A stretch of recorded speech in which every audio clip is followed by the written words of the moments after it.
Olá, como vocês estão? Tudo bem? Vamos aqui conversar hoje sobre a provinha que foi da UERJ, né? Esse primeiro exame de qualificação, essa primeira avaliação sobre biologia. Vocês viram que é uma prova bem conteudista, mas é uma prova de aplicação direta. E eu não sei se vocês repararam que até no texto introdutório, né, o texto que introduz, que dá início à prova, antes até das questões de língua portuguesa, vem um texto e algumas questões sobre o texto. E já pela terceira vez consecutiva, tem sempre uma questão de biologia nesse texto. Então, eu coloquei aqui para vocês, nós vamos discutir essas questões, vou corrigi-las com vocês. E aí, eu coloquei também essa questão que está de biologia, mas está relacionada a esse texto. Então, vamos começar a nossa discussão sobre, né, essa validação. Vamos lá.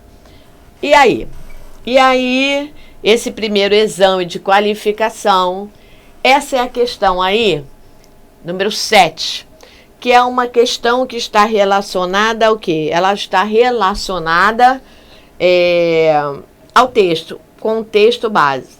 Então, assim, com base no texto, abrindo, né, a prova, tem um texto, e aí a questão número 7 é uma questão de biologia. Então, para resolver essa questão, que é referente ao texto, eu tinha que ter conhecimento sobre biologia. É um conhecimento que fala de citologia. Citologia é organelas, né? Organelas celulares, comportamento celular, estruturas de uma célula, diferenciação celular, manutenção celular, fisiologia. Então, vamos falar. Ele fala sobre os radicais livres, né? Resultam em reações de oxidação. Então, ele está falando de oxidação no interior de células. Então, ele está falando de degradação. Ele está falando de proporcionar problemas dentro da célula. Ele até diz: podem produzir mutações gênicas. O que é uma mutação gênica? É uma alteração nas bases nitrogenadas, né?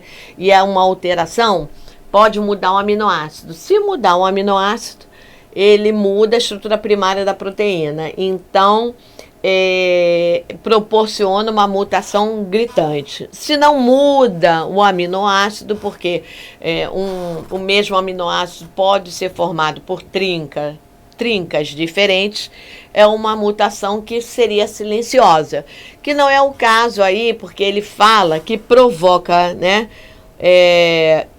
que contribui para o envelhecimento de tecidos ao longo do tempo. Bom, aí ele diz, os radicais, né, que são radicais livres, que você sabe que radicais livres, eles precisam ser degradados dentro do nosso corpo. E aí nós temos o fígado, que é uma estrutura que funciona como antitoxina. Então, o fígado, uma das funções do fígado no nosso organismo é desintoxicação. E aí ele fala, né, um superóxido, e aí ele fala assim, um processo que gera uma substância tóxica. Então, ele está falando de toxina.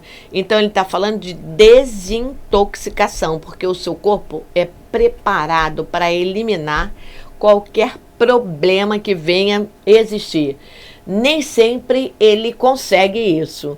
E aí você tem sintomas, aí você vai ter problemas, síndromes e etc. Mas, né, ele é preparado para resolver situações graves. E aí a pergunta é, a estrutura celular, onde ocorre a decomposição de substâncias tóxicas, então ele está falando de substâncias tóxicas. Substâncias tóxicas, eu penso desintoxicação. Então, automaticamente eu penso no meu fígado. que ele faz as células dele, o hepatócito, os hepatócitos. E aí os hepatócitos, eles são ricos em uma organela membranosa, que faz essa desintoxicação, que são os peroxissomos. Então, é uma questão que está falando sobre o texto base que inicia a prova, mas o conteúdo é de biologia.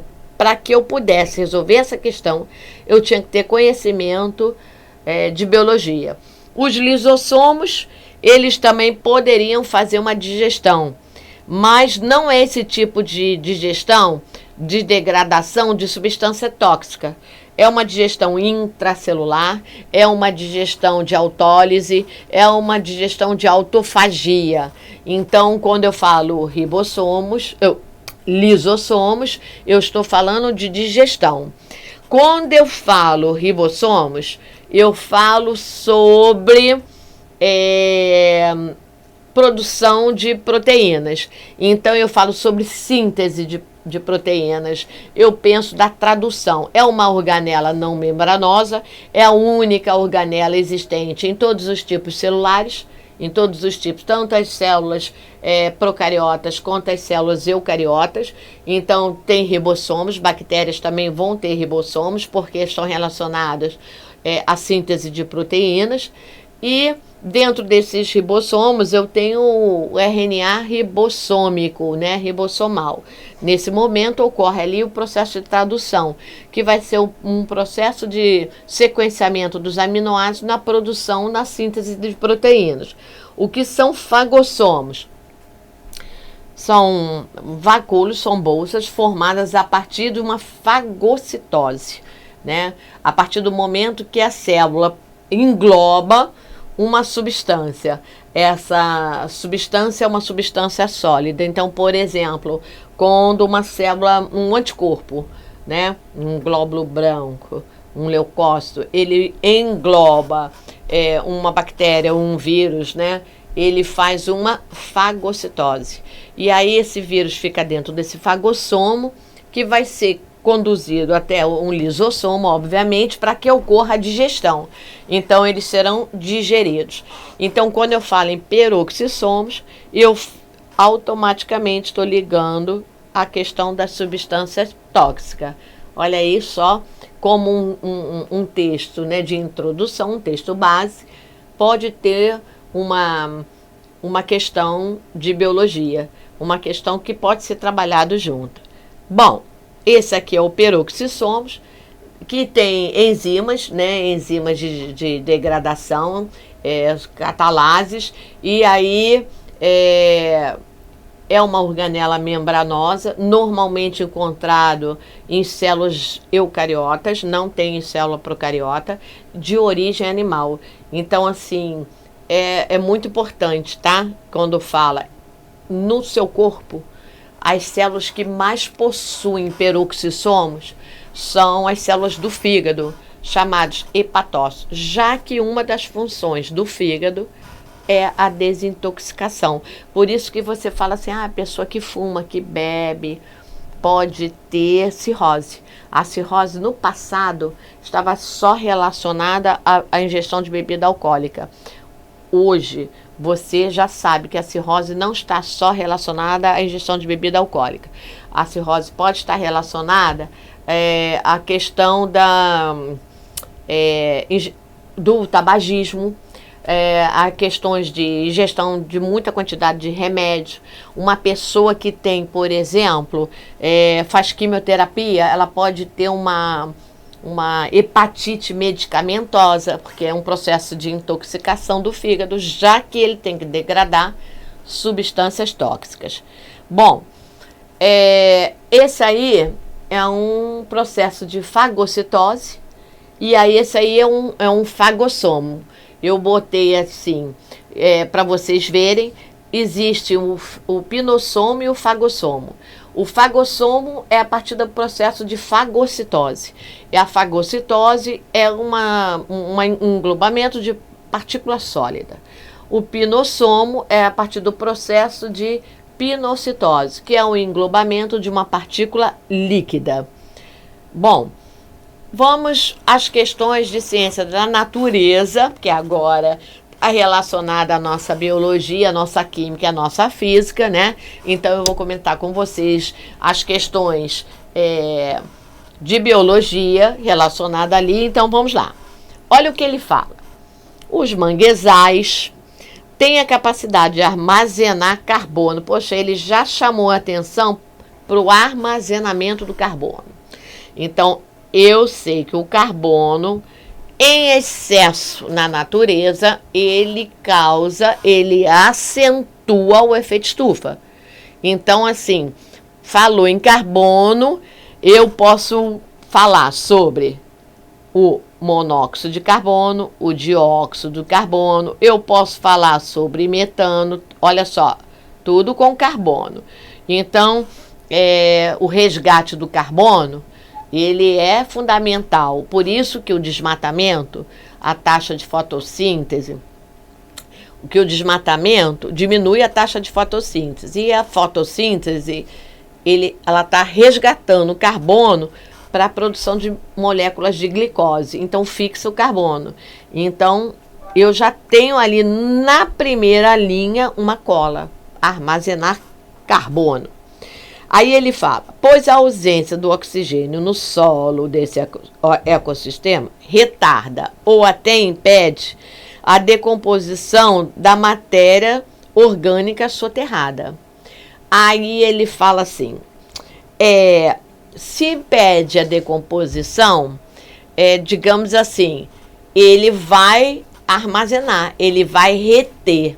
E aí ele fala assim, tendo em vista essa característica que está retendo ali, né, o carbono, esse carbono que vai ser da matéria orgânica, ele está na matéria como, por exemplo, carboidratos, né? Ele está na matéria como lipídios, proteínas. Então, matéria orgânica, eu tenho lipídios, proteínas, o próprio ácido nucleico, isso tudo tem carbono. Então, ele está mantendo, se está retardando a decomposição, está retardando a liberação. Então, ele está armazenando o carbono que está ali, né? Como é que ele armazena ali? Em forma de glicose, né? Em forma de proteína, em forma de lipídio. E aí, porque ele está falando de matéria orgânica. E aí ele fala, tendo em vista essa característica, a destruição do mangue pode contribuir significativamente para quê? A acentuação do efeito estufa.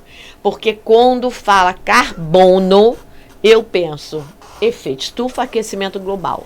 Então, o efeito estufa é um efeito natural. Ele é importante para ter o calorzinho, né? Essa questão é uma questão fácil. É uma questão que está relacionada a taxa de fotossíntese, está relacionada ao quê? A controle da decomposição, está relacionada ao quê? A manutenção da poluição, né? A diminuição da poluição atmosférica. Então, quando fala carbono, tem carbono, você vai pensar direto na questão do efeito estufa, porque você sabe que os carbonos, né, os gases, principalmente os gases que têm carbono, são gases preocupantes, são lançamentos. Lançamentos por quê? Queima de combustíveis fósseis, então tem aí, né, tudo que deriva do petróleo. Então nós temos aí a gasolina, nós temos aí o querosene, nós temos aí a questão do diesel. Aí você tem as queimadas, né, que tem a destruição da questão da glicose, consome oxigênio, destruição da glicose, emissão de carbono. Você tem a industrialização, e aí você tem tudo isso com lançamento de carbono na atmosfera. Então, logo no início, falou em armazenar carbono, está controlando o efeito estufa. E é o que ele pergunta. Então, essa questão ela é de aplicação direta. Por que não é degradação da camada de ozônio? Porque a degradação da camada de ozônio está ligada ao CFC. Rosário, o CFC não tem carbono? Tem. Mas na realidade, né, a questão do cloro. Então, o cloro, ele é responsável pela degradação. Então, é um gás que está relacionado ao que? O CFC.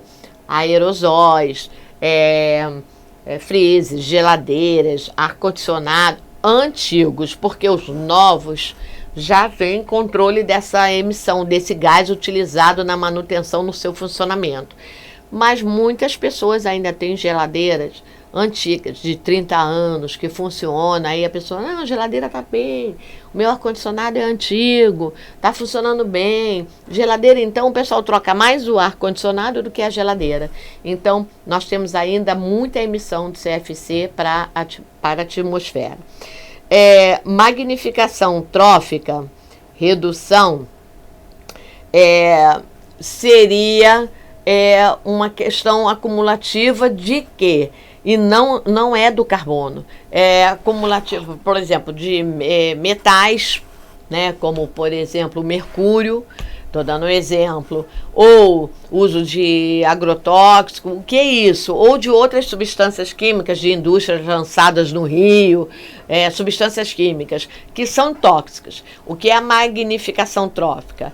É um acúmulo de toxina ao nível trófico. Então, lança uma toxina no ambiente, todos os seres ali vão absorver, inclusive a água, né, vai diluir ali, aí as algas absorvem, aí, vamos supor, uma lesma, um caramujo, ou um peixe pequenininho, ou um crustáceo, absorve, aí um peixe maior vai absorver, e assim vai. E aí o que acontece? Quando um ser se alimenta do outro, além da questão de consumir energia, porque quando eu falo níveis tróficos, eu estou falando da passagem de energia, da energia líquida, da sobra, né?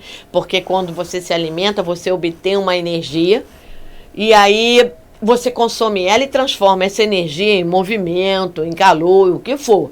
Então, o que sobra também é pequeno. Então, quem se alimenta do outro nível, no nível seguinte, vai ter sempre uma redução quando é energia.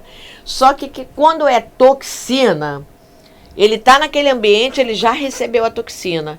E aí o que acontece? Acontece que quando ele se alimenta da toxina, né, do ser que tem entranhado no tecido a toxina, o nível de toxina nele aumenta. Então, a redução da magnificação trófica teria que estar relacionado, para diminuir isso, a não lançar substâncias tóxicas e não na questão do carbono. Então, não tem essa aí que nós estamos falando. E aí tem a fixação do nitrogênio atmosférico. A fixação do nitrogênio, ele está falando do ciclo do nitrogênio. Esse nitrogênio ele é fixado por bactérias nitrificantes, né? Bactérias que vão transformar esse nitrogênio em amônia, em nitrito e nitrato, para que as plantas possam assimilá-los, né? E aí assimilar o nitrato e aí a partir daí chegar para as plantas produzindo aminoácidos, proteínas e chegar a nós animais, né, através da alimentação. Então, fixação do nitrogênio não tem, se é nitrogênio, não é carbono. Ele só fez um complemento. Essa alternativa era aquela que você risca logo no início. A letra C, você também vai riscar na questão do início. Então, você poderia ficar levemente na dúvida entre a letra B e a letra A. Mas como tem carbono, você pensa logo, efeito estufa. Então, essa questão é uma questão bem legalzinha, uma questão bem simples. Vamos fazer essa. Essa questão, ela está em química, tá? O que é isso, Rosária? O que por exemplo, uma filtração. Não é o que está sendo ali. Filtrar, eu deixo o sólido, passo o líquido. E aí ele fala assim, ó, em um dispositivo, essa aqui é química, mas eu posso fazer com biologia. Por que eu posso fazer com biologia, Rosário?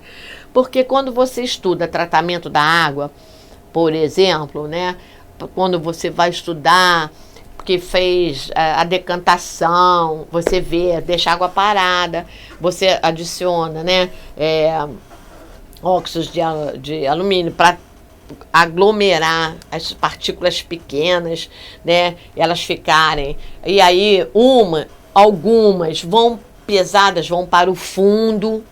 Isso é decantação. Vocês reparem que não tem nada pesado ainda ali, só água.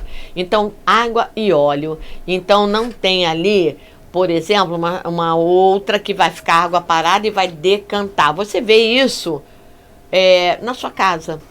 Você bota remédio na água da piscina e aí a sujeira da água da piscina, ela decanta. Ela vai para o fundo e você depois aspira. Não é isso que está acontecendo. Então, não é decantação. Você já eliminou essa. Não é uma filtração, porque não tem a questão do filtro. Então, você não está filtrando, retendo o sólido, deixando passar o líquido. Não é isso que... Acho que caiu aí, ó. Por favor, voltamos aqui. Não é isso. Continuou? Posso continuar? Tá. Então, não é isso que está acontecendo. Então, não é essa questão relacionada à decantação. Aí, Rosária, nem a filtração. O que eu posso ficar na dúvida nessa questão, que é uma questão que até quando você vai olhar, quando você vai olhar como se diz, o gabarito, esse gabarito está lá em química, ele não está em biologia, mas você pode fazer como biologia, porque quando você estuda saneamento, tratamento da água, que tem as etapas, né? A etapa de filtração, onde tira as partículas, decantação, que deixa o sólido ir para baixo, depois tem a cloretação, né? Tem a filtragem, tem duas filtragens, uma filtragem simples, de partículas maiores, grande, uma filtragem depois de partículas menores. Então, tem várias, né, etapas. E aí tem a cloretação, que vai colocar o cloro. Você vai ter ali, a partir dali, a retirada de ovos, né, de cistos, de micro-organismos que podem causar problemas. Bom, e daí, Rosária? E daí que quando eu falo destilação, quando eu vou destilar, a destilação, porque é uma água destilada. A água destilada, eu tiro sais minerais. É uma água sem sais minerais. Então, é uma água destilada, não é uma água passível de consumo. É uma água usada em centros cirúrgicos, por exemplo. Então, para tratamento, né, para cirurgias ou para alguma higienização em laboratórios, tá? Então, não é o que está acontecendo aí, porque eu tenho óleo e água. Então, Rosária, essa separação é o quê? Um processo de sublimação. Aí você fala, olha só, eu tenho ali que conforme a densidade, eu vou tirar, eu vou passar, é uma separação diferenciada. Bom, vamos lá. A questão 44 é uma questão de biologia pura alegria, pura alegria. Por quê? Porque ele fala sobre quadros de pneumonia, ele está falando sobre uma doença. Vamos trabalhar ali a pneumonia, por exemplo, que é a pneumonia pneumocócica, que é uma pneumonia causada por bactérias, por exemplo, porque a pneumonia não precisa ser causada só por bactérias. Então, ela pode ser causada por vírus. Então, assim, mas quando você lê pneumonia, você pensa logo em bacteriose, que é um clássico, tá? São os pneumococos. E daí, Rosário? E daí que ele fala que é pelo ar. Olha só. Em algum corpo estranho entra pelas vias respiratórias. Aí eu penso nas minhas vias respiratórias. Quando eu penso nas vias respiratórias, eu penso fossas nasais. Depois das fossas nasais, nós temos a faringe. Então, a faringe, ela é um elo de comunicação entre o aparelho digestório, boca e nariz. A faringe se comunica com o ouvido. Então, eu tenho fossas nasais, aí tem a boquinha, olha a boquinha, o queixo. Tem aqui o tubo, que vem.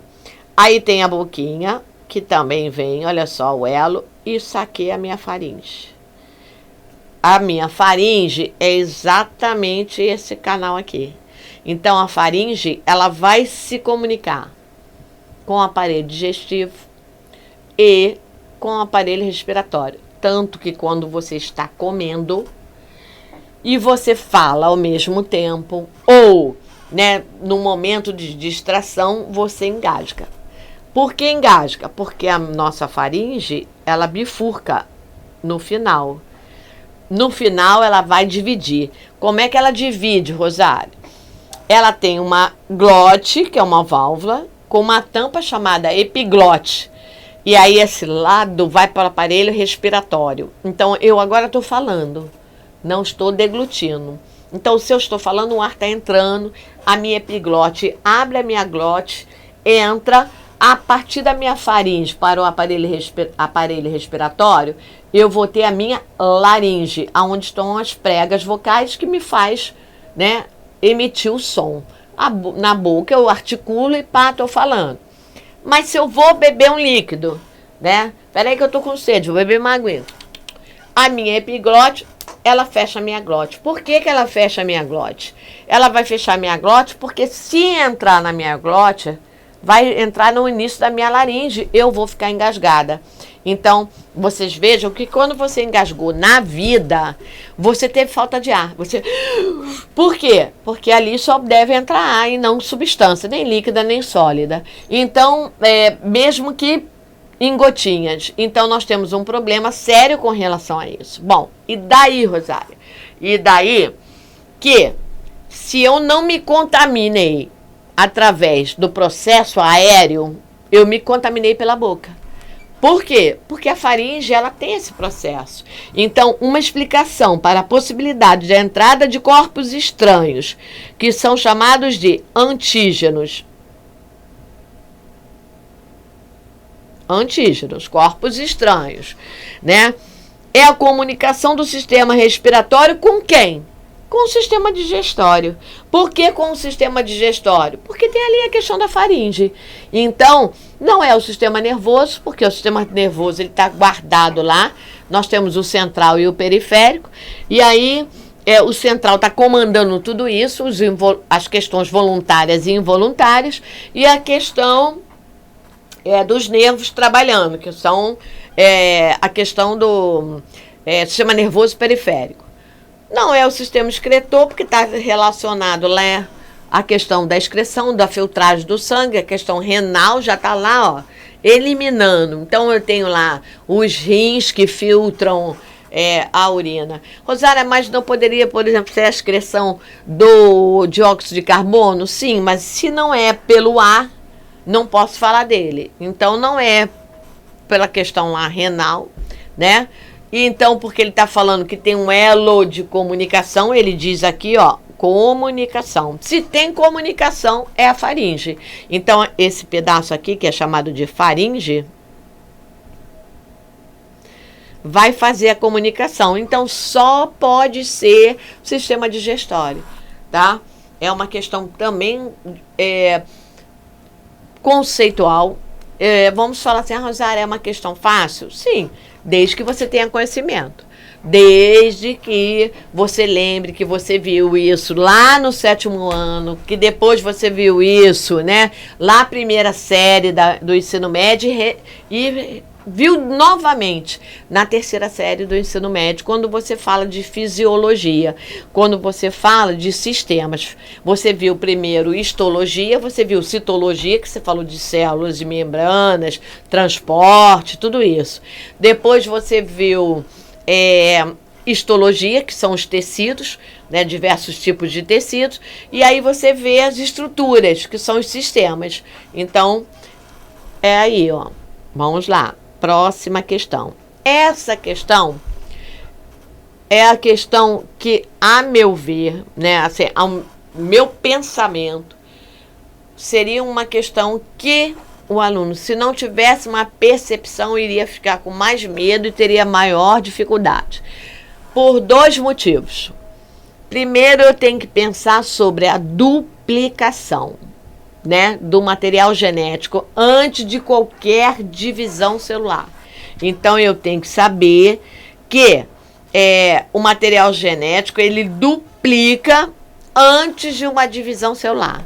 Então, se eu tenho 2 filamentos, eu vou ter que ter para multiplicar 4. Cada filamento duplica. Isso aí eu teria que pensar. Segunda questão que eu teria, ele está falando de reprodução bacteriana, porque ele fala da bactéria, aqui em cima no texto. Se ele fala de uma reprodução bacteriana, olha o que acontece. Eu sei que as bactérias, normalmente, né, elas sofrem bipartição, uma divisão binária, que também é chamada de cisparidade. É um tipo de reprodução assexuada. Como assim, Rosária? O que acontece? Por exemplo, a maior parte das bactérias, eu não estou falando todas porque pode ter um variante, mas a maior parte delas, a cada 20 minutos, uma duplica material genético. O material genético da bactéria é um material genético muito simples, é muito fácil de duplicar, então é rápido. Esse processo de transcrição, tradução e replicação, que é onde ocorre a duplicação do material genético, é muito rápido. E aí uma bactéria se divide e gera 2. Idênticas. Idêntica parental, a geração parental. Então eu teria que saber várias coisas. O que eu teria que saber? Eu teria que saber que antes de uma divisão celular, seja uma mitose ou uma meiose, qualquer divisão celular, ela ocorre a duplicação do material genético. Eu teria que saber o tipo de reprodução da bactéria, que é normalmente por bipartição. Uma se divide e gera 2. Então, eu tenho isso, beleza? E aí eu faço a questão. Como assim faço a questão? E aí, no final, eu tenho a questão matemática. Ainda nem cheguei nessa parte. Então, assim, ainda entra a matemática. Bom, mas e daí, Rosário? Olha o que ele diz. Terceira geração. Ele está falando sobre uma terceira geração. Olha só, eu tenho a geração parental. Aí, essa que está marcada em azul, eu vou tentar aqui fazer com vocês. Ele botou primeira geração. Só que ela tem que duplicar. Então, olha só, a de azul, ela vai duplicar. Duplicar como, Rosária? Ela vai duplicar.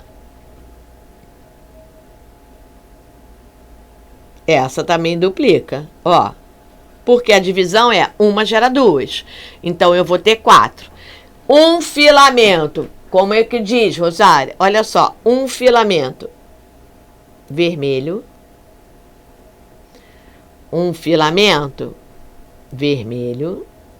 Porque ele dobrou. Então, eu vou ter 2 vermelhos, 2 azuis.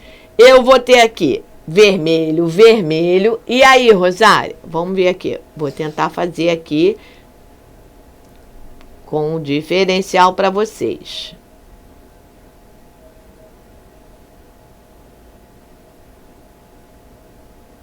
Abafa esse, que eu não consigo. Vou fazer de cor diferente, eu queria, mas não estou conseguindo, mas deixa assim mesmo. Então, vamos lá. Vou fazer assim com vocês, olha. Vou fazer diferente. Vou fazer essa mais lisa e a outra, que é azul, encrespadinha. Aí eu tenho azul. Aí eu tenho azul com outra azul, porque duplicou. Ó. Aí eu tenho a vermelha com uma azul. E eu tenho a azul com outra azul. Bom, e daí, Rosária? Essa seria a segunda geração. Ele não quer essa, ele quer a terceira geração. Então, vamos lá. Olha, eu vou ter a terceira geração. Essa é a terceira, porque cada uma gera 2. E daí? O que eu vou ter aqui, Rosária? Eu vou ter uma vermelha uma azul. Eu vou ter uma vermelha com azul e uma azul com azul. Aí eu tenho uma vermelha com azul e uma azul com azul. Eu vou ter uma vermelha com azul, uma azul com azul. Azul, azul. E daí, Rosário? E daí eu agora vou fazer conta. Como assim fazer conta? Olha só, eu tenho 1, 2, 3, 4, 5, 6, 7, 8. Então eu tenho 8, que 8 é igual a 100%. E aí, Rosária, aí ele quer saber quais são, né? As que não tem. Então, vamos lá. Eu tenho 1, 2, 3, 4. E aí eu tenho, olha só, 5, 6. E daí, Rosária? Então, eu tenho 6, vai ser igual a X. Então, eu vou fazer o quê? Eu vou fazer uma continha. E aí, quando eu faço continha, o que eu tenho ali da continha, Rosária? Quando eu faço essa continha de filamentos, eu tenho 6 sobre 8. Faço essa conta. Essa conta vai estar relacionada ao quê? 75%. Então, olha só. Abafa isso. Isa. Abafa. Então, queridos, essa questão, para mim, digamos assim, foi a questão mais difícil. Mais difícil na questão da resolução. Mais difícil de saber da marcação. Eu tenho 6 que vão estar ali, né, terceira geração, primeira, segunda, terceira, né, cultivadas. Ele quer saber que apresentam filamentos compostos por esse carbono. Eu vou ter 6 que vão apresentar esse filamento. 6. Então, se eu tenho 6 que apresentam de 8, então, se 8 é igual a 100%, 6, fazendo cálculo, vai dar 75%. Porque 4 seriam ali, né? 2 seria 25%. Então, 4, 50%. Então, 6 vai ser 75%. A minha resposta correta é a letra C. Essa questão, ao meu ver, era a questão mais difícil, porque requer mais tempo, né? Maior conhecimento.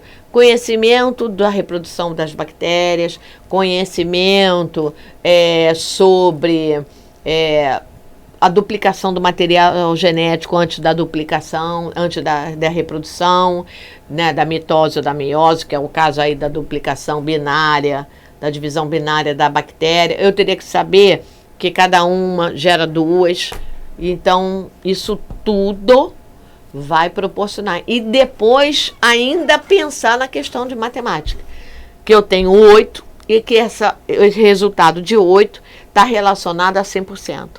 Então, 6 estariam relacionados a 75% do saldo ali total, marcando ali a questão. Essa foi a nossa provinha ali nossa provinha da UERJ desse ano, uma provinha que é conteudista. Não vou falar para vocês que era uma provinha assim tranquila, né, de se fazer, era conteudista. Então, assim, se você estudou, se você se aplicou, se você leu sobre isso, caiu fisiologia, caiu citologia e uma questão de ecologia, né? E aí, nessa última questão, ele abrangeu ali várias coisas, né? A questão do material genético, a questão da reprodução bacteriana e uma questão que envolvia até conteúdo matemático, entendeu? Mas que foi maravilhosa, ela foi. É uma prova linda, e nós vamos estar preparados para a próxima prova. Um beijo para vocês, até uma próxima.